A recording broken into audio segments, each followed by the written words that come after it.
Hi friends, I am Swati Kulkarni. I am here to talk to you about UTI MasterShare, India's first equity product launched in 1986.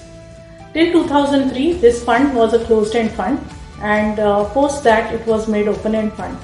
Interestingly, from 2005, there was a growth option introduced in the fund.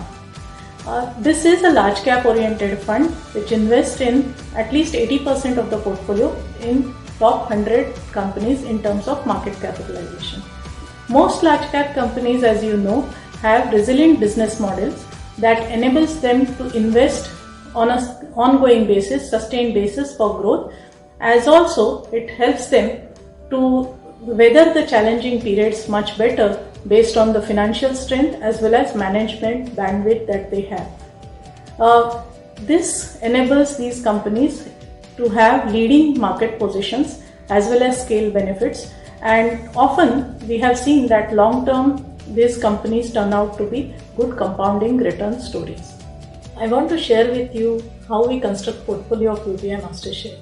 We follow growth at reasonable price approach, that is, how much is the reasonable price that we are willing to pay given the underlying growth of a company.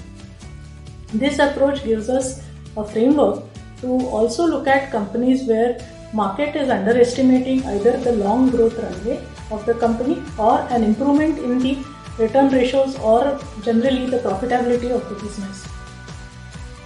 Basically, when you look at the overall approach to the investment, we follow top-down approach for deciding which sectors we want to go overweight or underweight, and then select stocks which we think from our internal research analysis that are likely to perform better.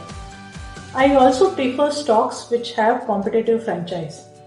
It is a set of advantages that the company has built over a period of time which acts as entry barrier. Competitive franchise, also known as wide economic moats.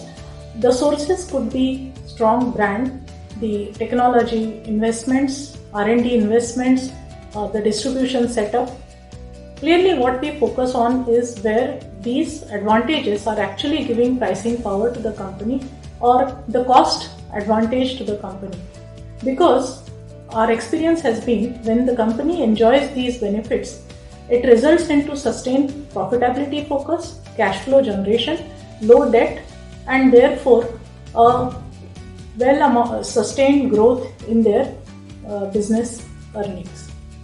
For B2B companies, we look at companies which have shown good amount of capital efficiency, cost efficiencies, investments to go up in the value chain, for example R&D or technology investments, building capabilities.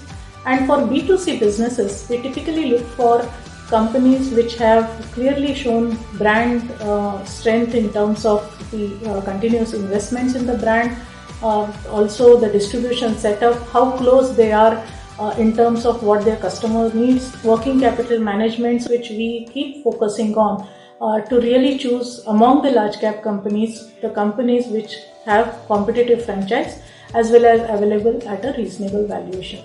Just to give you an example, look at the telecom sector. Now there wasn't much pricing power here, but if you look at the number of players, there was clearly the consolidation was happening in the industry, and it could be a case where the players who are having strong balance sheets, strong financial conditions, they could actually sustain this the kind of competition that the sector was witnessing. So that was one thought process to go an active weight, overweight on some of the names that we have in the portfolio. Also, if you look at in the consumer space, the thought process was which is the company in discretionary space which is quite close to the ground in terms of customers' needs, of changing needs of customers to go for new type of vehicles. So that was one of the thought process, besides the fact that the company that we own in an overweight position here had almost 3 times the distribution setup that the next competitor had, and the cash flow generation, cumulative free cash flow generation, was also almost 6-7 times more than the competitor. Now look at companies in IT sector. Our preference has been to the companies who have wide distribution of their clients. So we avoid concentrated bets in terms of the client concentration, and that helps. I think in current challenging times that is even more important. So that's the approach that we have followed for Mastershare. Friends, that's what I had to discuss with you today. Mutual fund investments are subject to market risks. Read all scheme-related documents carefully.